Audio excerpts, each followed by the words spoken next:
அல்லாஹ்வுடைய தூதர் ஸல்லல்லாஹு அலைஹி வஸல்லம் ரமதான் மாதம் கடமையாவதற்கு முன்னால் இந்த முஹர்ரம் மாதம் 10வது நாள் நோன்பு வைப்பதை கடமையாக்கி இருந்தார்கள். பின்னால் ரமதானுடைய நோன்பு கடமையாக்கப்பட்டதற்கு பிறகு அல்லாஹ்வுடைய தூதர் ஸல்லல்லாஹு அலைஹி வஸல்லம் விரும்பினால் இந்த ஆஷராவுடைய நோன்பை நீங்கள் பிடியுங்கள், விரும்பவில்லை என்றால் விட்டுவிடுங்கள் என்று அல்லாஹ்வுடைய தூதர் ஸல்லல்லாஹு அலைஹி வஸல்லம் கடமையை விளக்கி சுன்னாவுடைய தரத்தில் இதை கொண்டு வந்தார்கள்.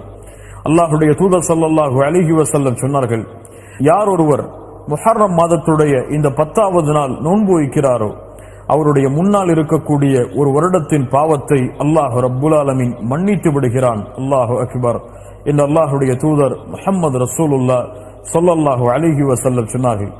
அல்லாஹ்வுடைய தூதர் ஸல்லல்லாஹு அலைஹி வஸல்லம் ரமதானுடைய மாதத்திற்கு பிறகு அதிகமாக ஷஹ்ருல்லாஹி முஹர்ரம், அல்லாஹ்வுடைய மாதமாகிய இந்த முஹர்ரமுடைய மாதத்தில் அதிகமாக